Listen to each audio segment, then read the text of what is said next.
Sebelum kita mulai pembelajaran, mari kita berdoa, ya, berdoa terlebih dahulu supaya belajar kita hari ini itu menjadi lebih baik daripada hari kemarin.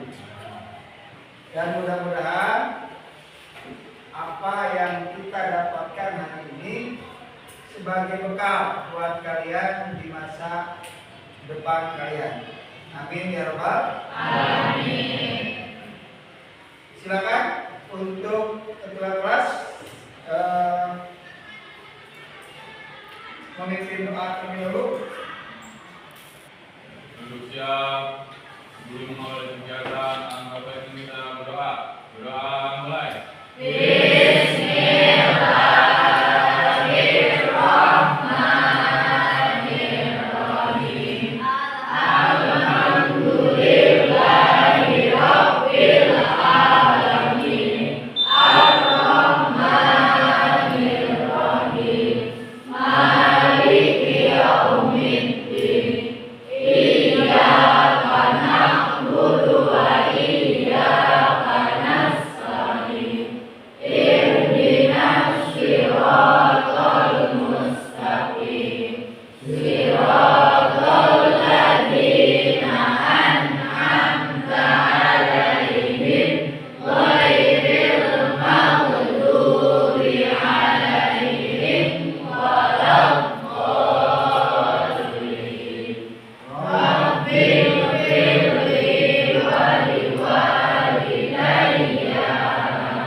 Sebelum kita pengen cek dulu kehadiran kalian semua, ya.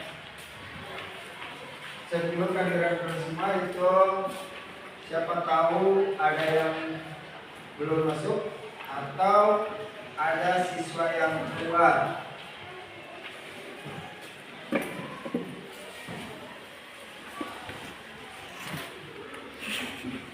Abel Wahyu, Cindy, Diki, Dini, Fitria, Haifa, Intan, Irma,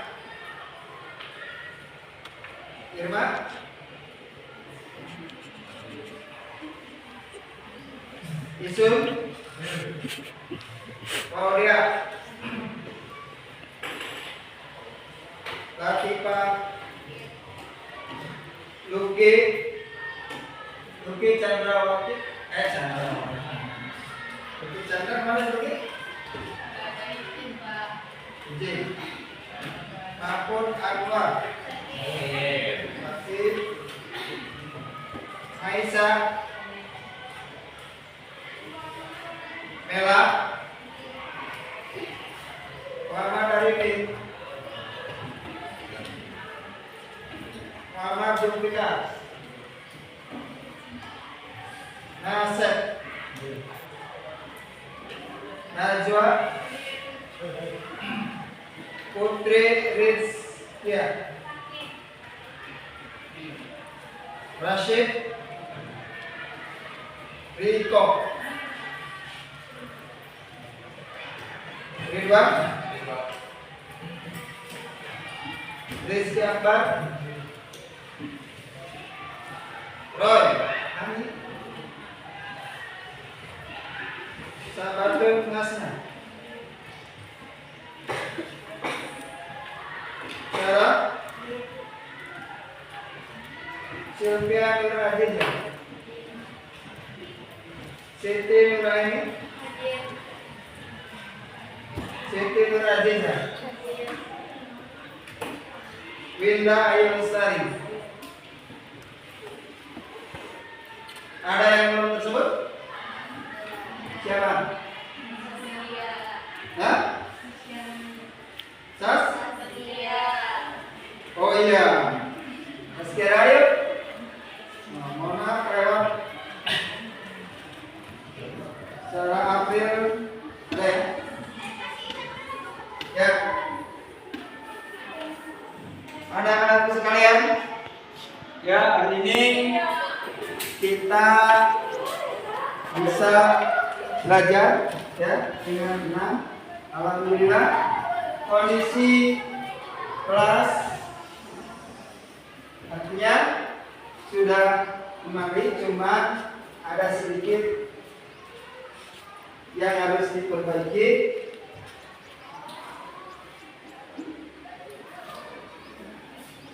Ya, yang harus diperbaiki. Jadi dengan kondisi kelas yang baik, insya Allah belajar kita juga akan lebih baik. Karena sesuatu itu diawali dengan tempat, ya, tempat yang sehat, nyaman, dan tentram. Kalau kita sudah sehat, nyaman, tentram dalam satu ruangan kelas, maka belajar terasa indah. Ya, bukan indah, tapi indah. Ya. Oke, anak-anak sekalian, kita hidup di dunia adalah hanya sebatas nomor. Ya. Kehidupan kita itu pasti akan berakhir dalam sebuah kematian, yang mana kematian ini adalah sebuah takdir ilahi yang tidak bisa ditawar menawar. Tapi anak-anakku, kita belajar di sini adalah bertujuan untuk mencapai cita-cita kita, kesuksesan kita di masa depan. Ya. Sukses itu bukan berarti kita berleha-leha.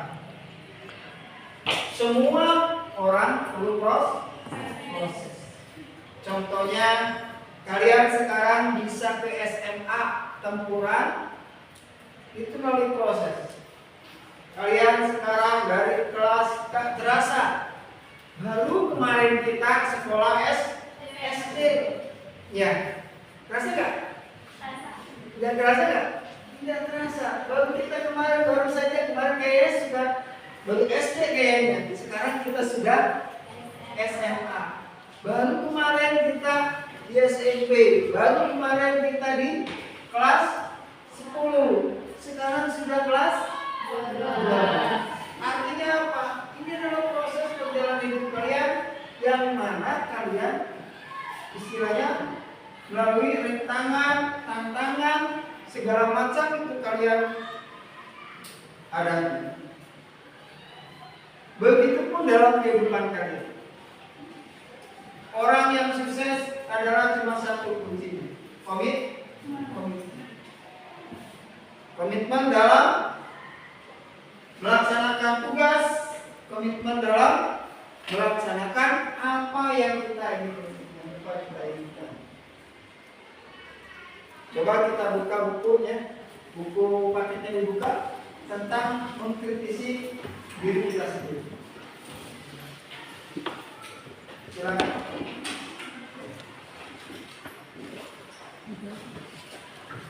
Ini nanti, lupa bawa.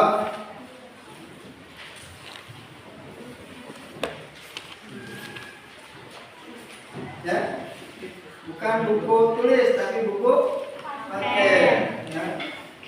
Ya, nggak apa-apa. Tentang kritisi kehidupan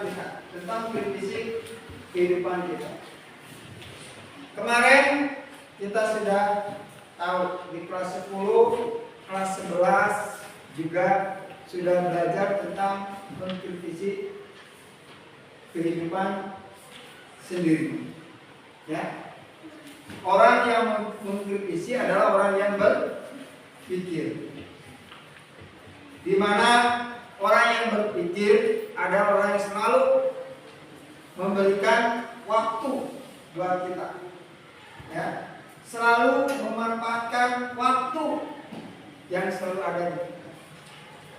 Makanya bagaimana kita mengkritisi hidup kita? Bagaimana orang lain bisa mengkritisi kita? bagaimana setiap lingkungan bisa mengkritisi. Sebelum kita mengkritisi orang lain, maka kita kritisi dulu kehidupan kita sendiri. Ya. Kita renungkan bahwa alam semesta ini adalah sebuah ciptaan Allah yang mana semuanya itu adalah semua tersedia.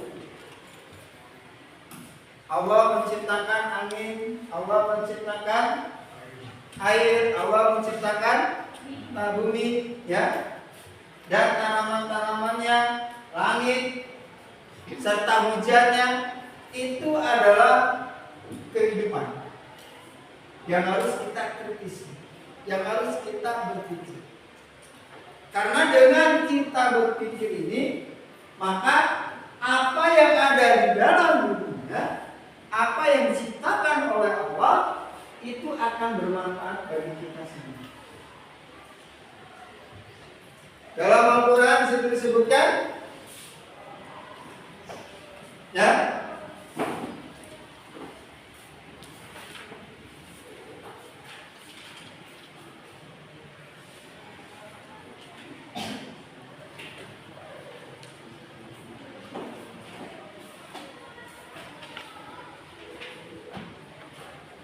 karena dalam istilahnya, dalam Al-Quran juga disebutkan bahwa semua ketika Tuhan mengeluarkan keturunan anak-anak Adam dan selebih mereka dari Allah, ya, mengambil kesaksian terhadap jiwa mereka, seraya berfirman, bukanlah aku ini Tuhanmu. Mereka menjawab, betul. Artinya bahwa kita itu memang diciptakan oleh Allah. Coba kita buktikan dalam adanya hari ini. Nah, kita istilahnya di sini mengkritisi di sekitar kita. Kita sering menemukan gempa bumi. Kita sering menemukan gempa bumi. Sering menemukan apa? Peperangan. Ya. Banyak berita-berita tentang gempa bumi, banyak peperangan, banyak istilahnya keadilan-keadilan yang tidak sesuai dengan apa kita katakan, ya. Ini semua adalah di lingkungan sekitar kita. Makanya di sini sebelum kita mempelajari tentang apa? Tentang hari akhir, kita harus tahu dulu gempa yang menjadi rahmat. Kenapa gempa menjadi rahmat? Kenapa gempa jadi rahmat?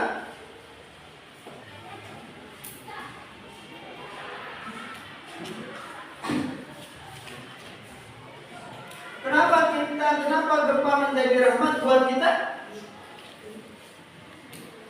Karena gempa merupakan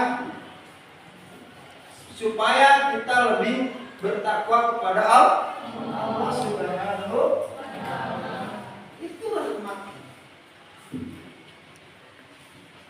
Tsunami di Aceh, ya, rahmatnya apa? Ternyata di Aceh mayoritas orang Muslim. Ternyata kenapa ada tsunami? Karena banyak tanaman-tanaman ganja di sana. Supaya rahmat Allah datang, ya, supaya tanaman ganja-ganja itu hilang, karena lingkungan di Aceh itu adalah lingkungan Muslim. Kepulauan Aceh itu nggak ada yang namanya non-Muslim, semuanya Muslim. Tapi banyak juga yang mengingkari. Apa mengingkarinya? Banyak tanaman-tanaman ganja di sana. Sehingga Allah memberikan tsunami. Supaya apa? Supaya tanaman ganja yang mereka tanam di setiap rumah itu hilang. Sehingga rahmat Allah itu akan. Yang kedua, lapindo. Di mana Lapindo? Di pulau mana? Di pulau Krakatau Lapindo? Gempa Lapindo? Di mana?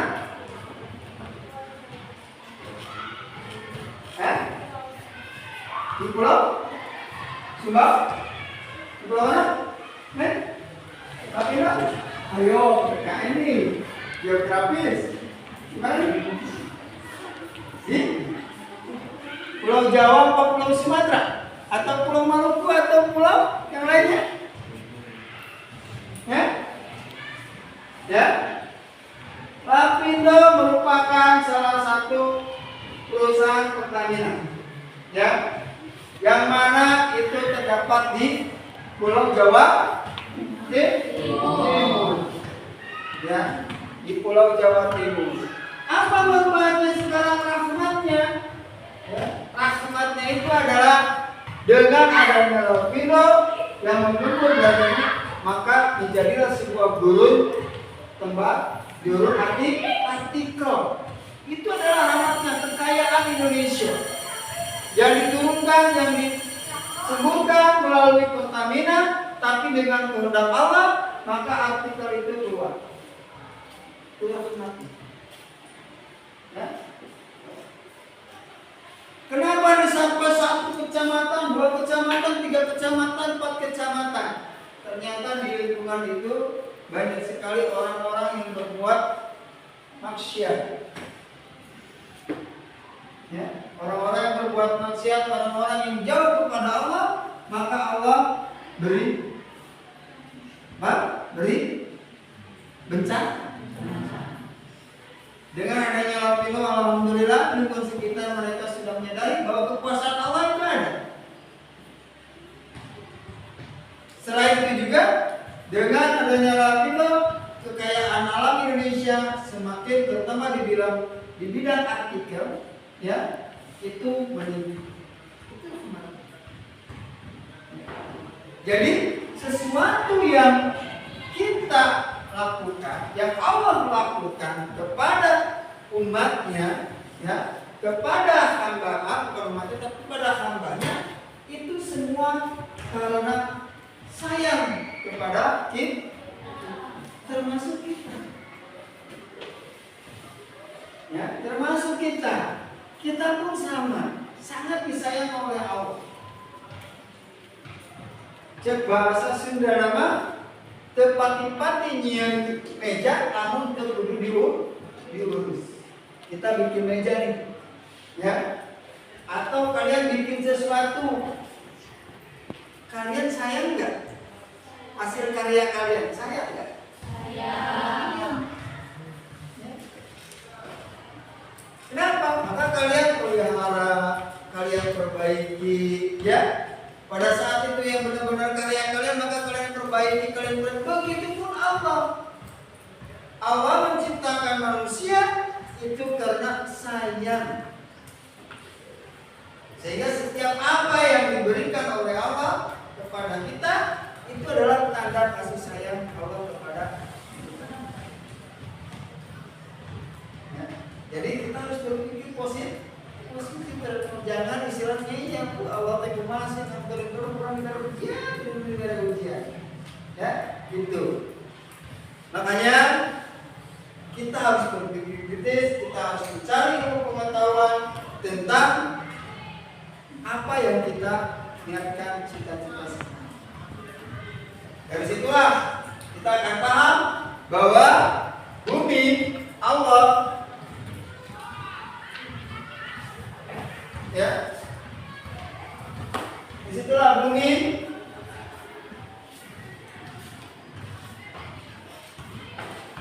sini adalah ciptaan Allah Subhanahu.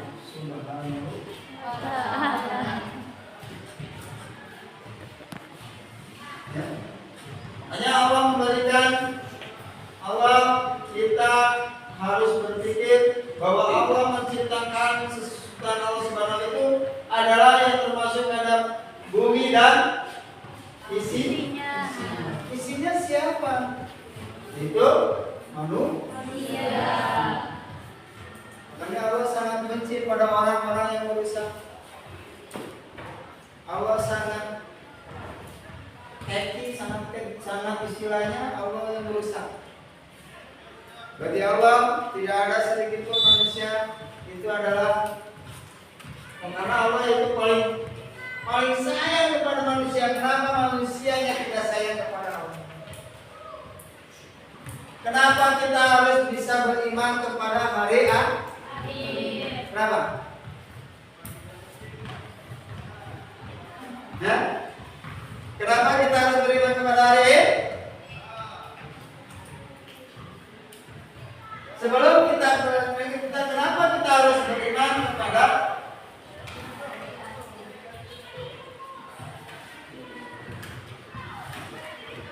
kenapa? Ask question answer.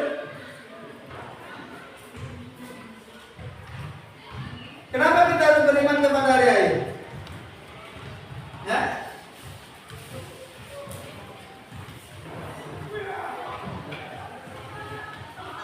Kenapa kita harus beriman kepada hari akhir?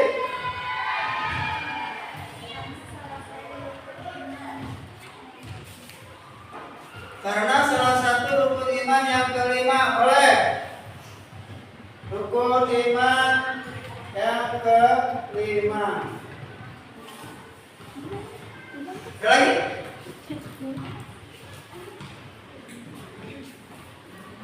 Ayo Pak.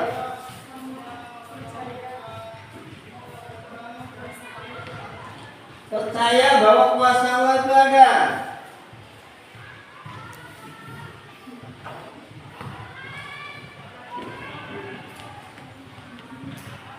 Ada lagi question?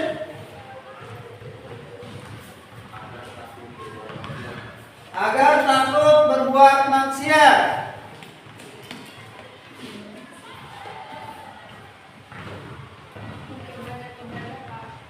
Memperbanyak ibadah. Ada lagi?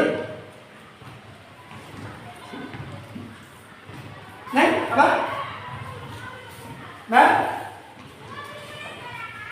Oke. Jadi kenapa kita harus beriman kepada hari akhir? Adalah supaya kita yakin bahwa satu jelas ya, bahwa kita yakin bahwa hari akhir itu ada. Kedua adalah supaya untuk meningkatkan ketakwaan kita kepada Allah Subhanahu wa Ta'ala. Itu.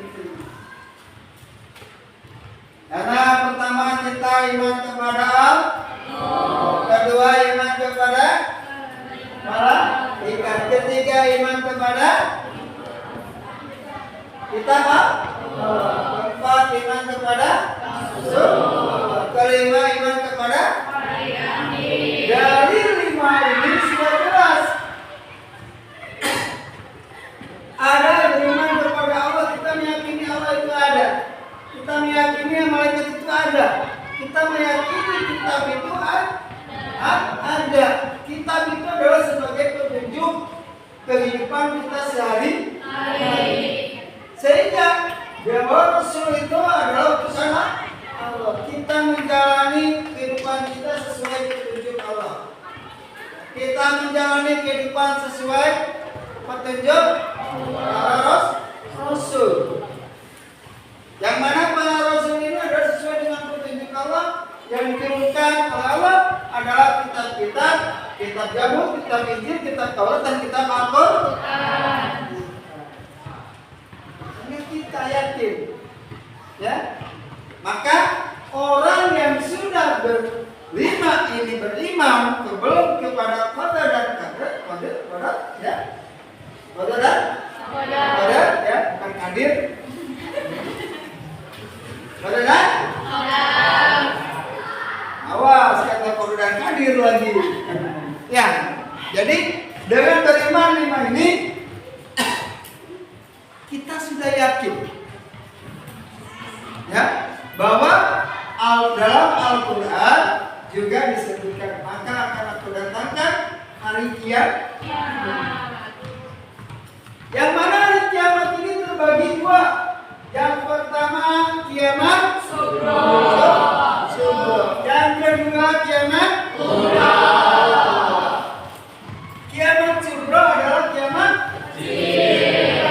Apa itu kiamat sugro? Ada tahu? Contohnya adalah orang yang meninggal. Ya. Tuh. Jadi kiamat itu contohnya orang yang meninggal. Sehingga kita tahu, oh ternyata ini kiamat. Kiamat buat siapa? Buat keluarga. Ada yang nangis sampai termasak-masak, suaminya meninggal, aduh kakanda, kenapa kamu duluan, aku kan sendirian gitu. Pengen ikut ke kuburan, ternyata begitu mau dikubur bersama, enggak? Ya. Ada saking sayangnya sama istri, tiada perempuan yang lain selain dirimu. Indah banget. Ya, nangisnya sampai 7 hari. Masih teringat, masih terngiang saat bersama dia. Tapi begitu 2 tahun, 3 tahun, enggak, galau pengen cari suami. Istri. Nah, makanya ini adalah kiamat yang mana kiamat kecil yang diberikan oleh Allah supaya kenapa ada kiamat sugro? Supaya kita ingat bahwa kita pun pasti akan menyusul. Maka dengan itu maka kita akan selalu meningkatkan ibadah kita kepada Allah. Dalam Al-Quran surat Al-Imran ayat 185. Yuk kita tadarus. A'udzu billahi minasy syaithanir rajim. Bismillahirrahmanirrahim. Kullu nafsin dha'iqatul maut. Wa innama ujurakum yaumal qiyamah. Faman ruzi'a 'anil nari wa udkhilal jannata faqad faza. Wa ma hayatud dunya illa sini jelaskan kullu nafsi dha'iqatul maut. Tiap-tiap yang berjiwa akan merasakan mati. Siapa saja yang berjiwa? Selain manusia? Selain hewan? Coba kamu lihat di sekitar kita. Dan tahu-tahu daun dari atas limpah kepada kita. Padahal masih muda tapi dia jatuh.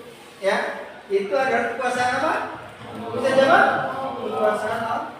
Jadi maut ini istilahnya tidak memandang dia muda, dia tua, dia kakek-kakek, dia nenek-nenek, dia bayi, tidak memandang. Bahkan dalam perut pun bisa meninggal. Makanya di sini kullu nafsin dha'iqatul maut. Dilanjutkan dengan wa annamaku wa annakum al-uzur yaumal qiyamah. Dan sesungguhnya pada hari kiamat sajalah disempurnakan padamu. Ya. Jadi pada hari kiamatlah sesungguhnya disempurnakan pahala. Pak, kalau yang kecil pahalanya apa? Yang nggak bisa. Ya, suatu saat kalian akan menjadi ibu-ibu hanya di bapak-bapak. Jangan kaget kalau misalkan anak kamu meninggal di usia usia yang muda. Jangankan gitu. Karena sudah jelas dalam surat itu ya. Sudah jelas di situ Al-Imran 180-nya bahwa sesuatu itu akan jadi jangan kaget.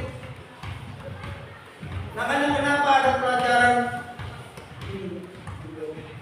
Kenapa diajarkan di siswa? Supaya pada saat kalian berumah tangga, kalian menghadapi kiamat sugra, ya jangan kaget. Karena itu sudah ketentuan Allah. Ada yang dulu mesti banget, pokoknya tapi nggak jatuh. Ada lihat. Ya. Ada yang masih tumbuhan yang masih baru juga setengahnya udah rubuh ya gitu. Nggak tahu itu dari mana yang jelas semuanya sudah ditentukan oleh Allah. Ada yang ditebang ya. Kalau ditebang berarti meninggal. Hanya di sini bagaimana ada sempurna pahala, bagaimana kita pada hari kiamat nanti. Makanya orang-orang yang meninggal itu sangat berharap kiamat itu. Bagi orang yang meninggal banyak dosa memang harus sakit baik dan itu, ya kan? Sangat berharap. Kenapa dia berharap? Karena pengen dikembalikan lagi. Pengen dihidupkan lagi, pikir dia dihidupkan lagi nggak ada setia, ya. Tapi kalau orang-orang yang beriman, orang-orang yang suka ibadahnya, suka beribadahnya tanpa pamrih, sholatnya khusyuk, ya, ibadahnya khusyuk, puasanya khusyuk, semuanya karena Allah, hidupnya karena Allah, matinya karena Allah, rezekinya karena Allah, maka itu tidak diharapkan. Kenapa? Karena dalam alam kuburnya saja sudah senang. Siapa yang kayak gitu adalah wali Allah. Pak, kita termasuk enggak kayak gitu. Terus buat apa dong kita ibadah kalau misalkan wali Allah? Allah menjanjikan barang siapa hambaku bukan hanya para wali Allah, tapi kita semua sebagai umat Islam, walaupun iman kita sebutir biji, masih gede, biji berasa Pak? Sebutir debu, ya, maka Allah akan bahagia. Catatannya meninggalnya jangan atau lagi mabuk, ya itu. Makanya beruntung kita sebagai umat Nabi Muhammad SAW.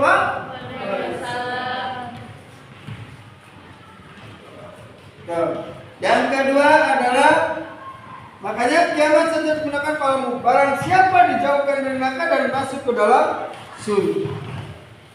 Dijauhkan tuh.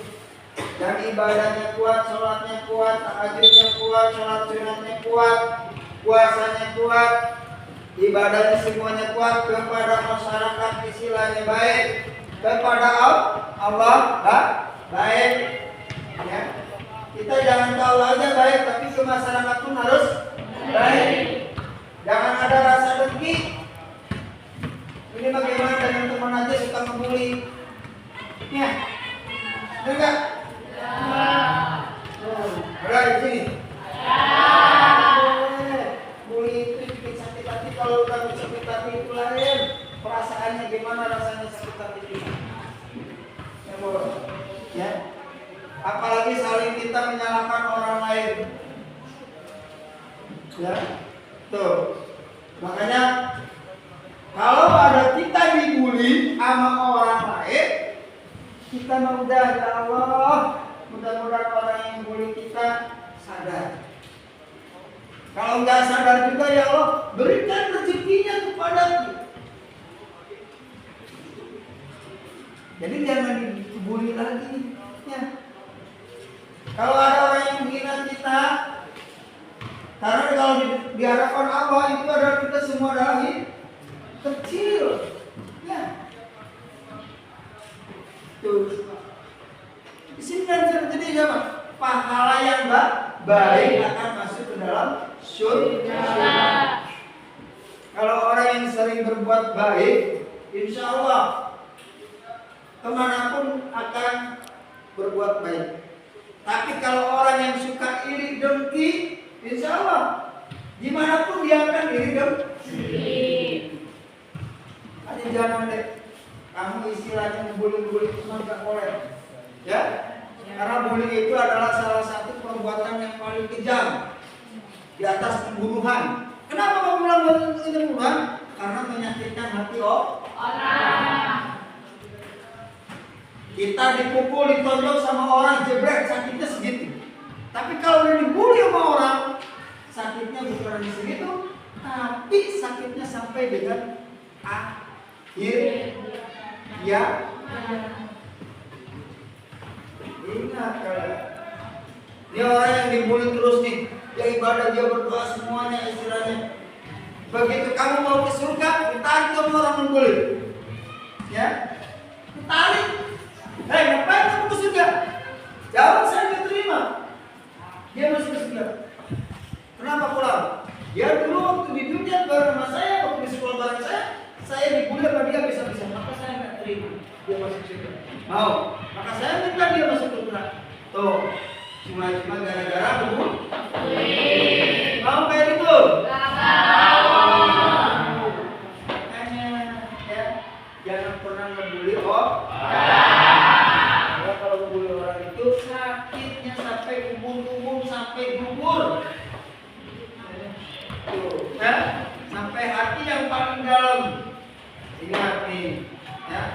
Makanya kita harus ingat bahwa suatu saat kita akan mati. Supaya pahala kita baik, orang baik, ada salah satu ini cerita hamba Allah yang akhirnya 20 tahun gak pernah berhenti.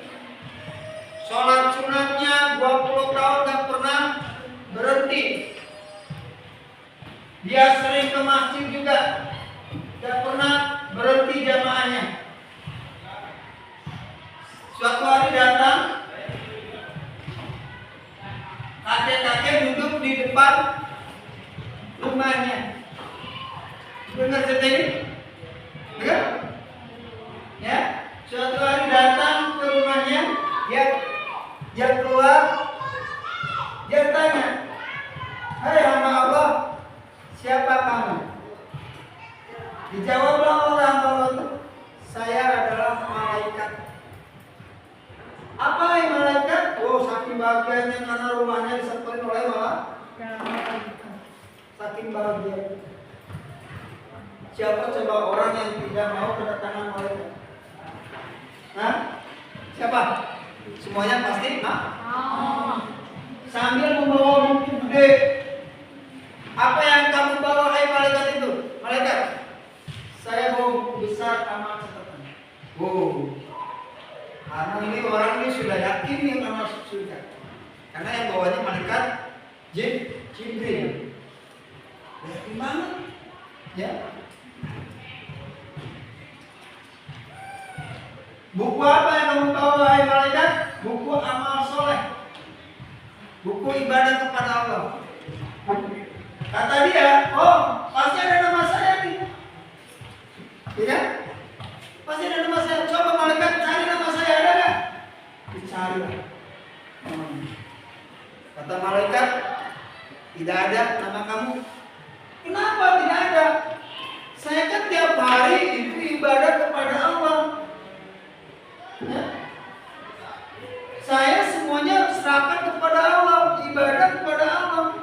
Siang malam saya ikut Allah. Tapi kenapa saya tidak ada di dalam catatan kebaikan saya? Kata malaikat, saya tidak tahu. Allah yang melarang saya untuk mencatat kebaikan kamu. Padahal dia lagi ibadah kepada Allah. Allah melarang. Kenapa?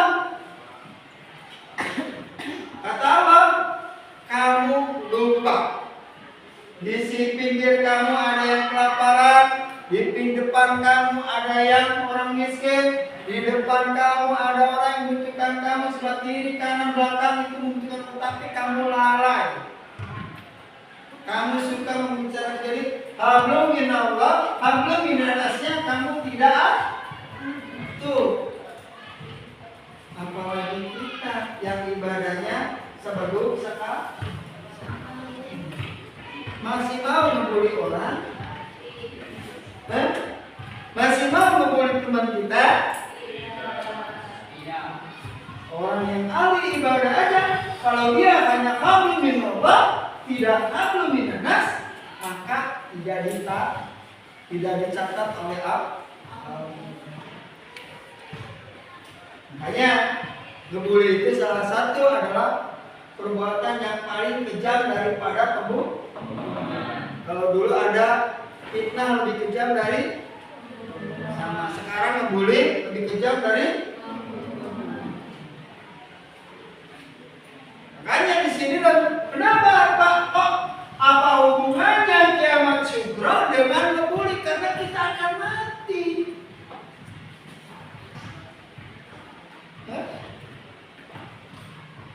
Karena kita akan mati, yang ditanyakan bukan cantik kamu, bukan harta kamu, bukan ya lainnya.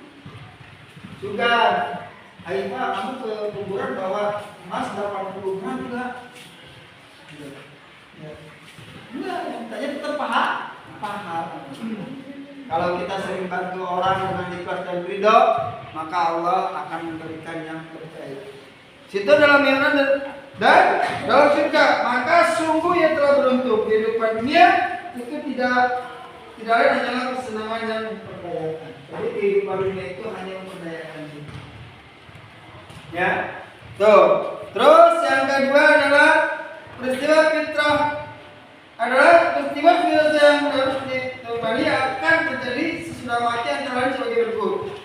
Yang pertama adalah fitnah kubur, yaitu beragam pertanyaan yang diajukan kepada orang yang beriman. Fitnah kubur. Beragam pertanyaan, mulai daripada siapa Allah, siapa malaikat, siapa nabimu, mana kitabmu. Di dunia ini kita bisa berbicara. Man rabbuka? Tanya oleh malaikat, siapa Allahmu? Siapa Tuhanmu? Maka dirinya masih bisa jawab, Pak. Allah. Tapi pas di kuburan kira-kira bisa jawab tidak? Tidak. Kenapa tidak? Karena mulutnya dikunci. Siapa yang berbicara? Anggota tubuh kita. Kalau anggota tubuh kita sering maksiat, anggota tubuh kita sering melihat yang bahenol, anggota kita menampilkan keseksian kita, pakai baju merecet segala, bujur ditonggengkeun saleutik, siga bebek, payudara ditonjokkeun saleutik pakai busa.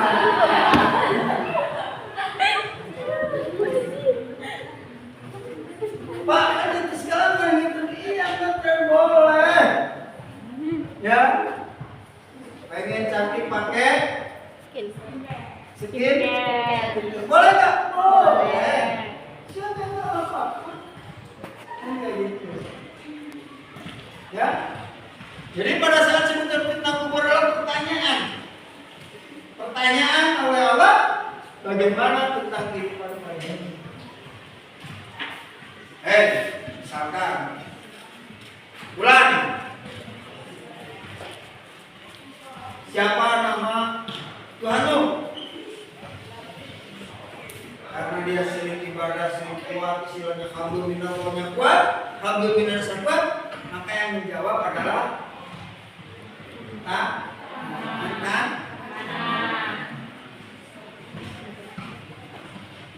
ya. Maka yang menjawab tangan, kan? Maka dia menjawab Siapa malaikatmu? Apakah engkau bersujud kepada malaikat? Pasti menjawab tangan kan? Terus siapa? Apa nama kitabmu? Yang jawab tangan kan? Apa? Siapa nabimu? Tangan kan? Semua terjawab tangan kan. Tapi kalau orang yang kerjanya cuma maksiat, aduh, ampun deh, ya, maka tidak akan pernah menjawab.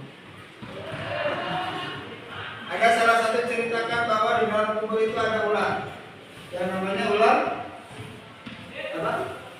Ular ya? Apa? Hah?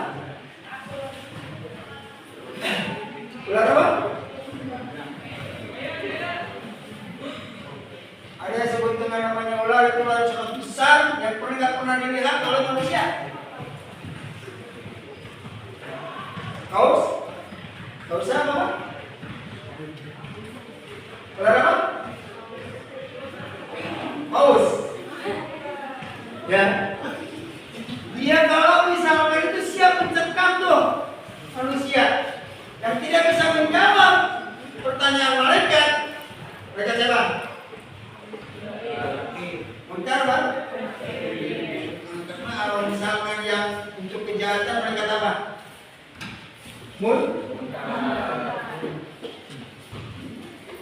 Ya, munkar kan?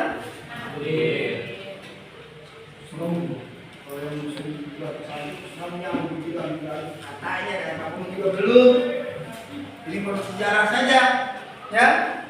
Menurut sejarah itu dari mana? Dari para ulama, dari para manusia, dari mana? Dari para kitab. Dari kitab itu dari mana? Dari Al-Quran. Barangkali ada yang mau duluan. Ada yang mau duluan? Hah? Ada kan? Ya. Jadi intinya bahwa beriman kepada hari itu ada dua. Yang pertama iman kepada Allah, iman kepada iman kepada iman kepada Rasul, iman kepada hari-hari. Intinya iman kepada hari-hari itu ada dua, yaitu iman apa?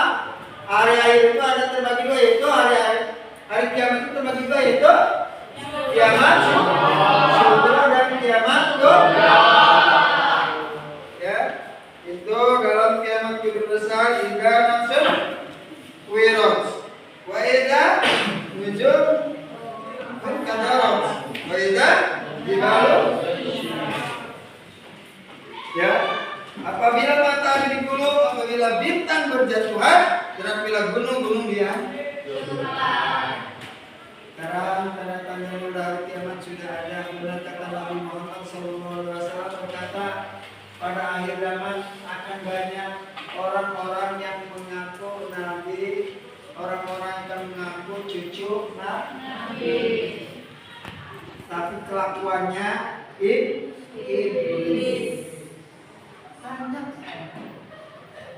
Ya, kalau kita lihat di Instagramnya, TikTok, udah mulai ini kan, hati-hati. Makanya kita rapatkan ibadah kita, tingkatkan ibadah kita kepada Allah Subhanahu wa Ta'ala, supaya kita di hari kiamat nanti dan istilahnya kita dilindungi oleh Allah Subhanahu wa Ta'ala. Perbanyak membaca sholawat, perbanyak istighfar. Insya Allah siapa saja yang baca sholawat kepada Nabi Muhammad SAW, maka Nabi Muhammad akan memberikan syafaat dari kita semua. Amin.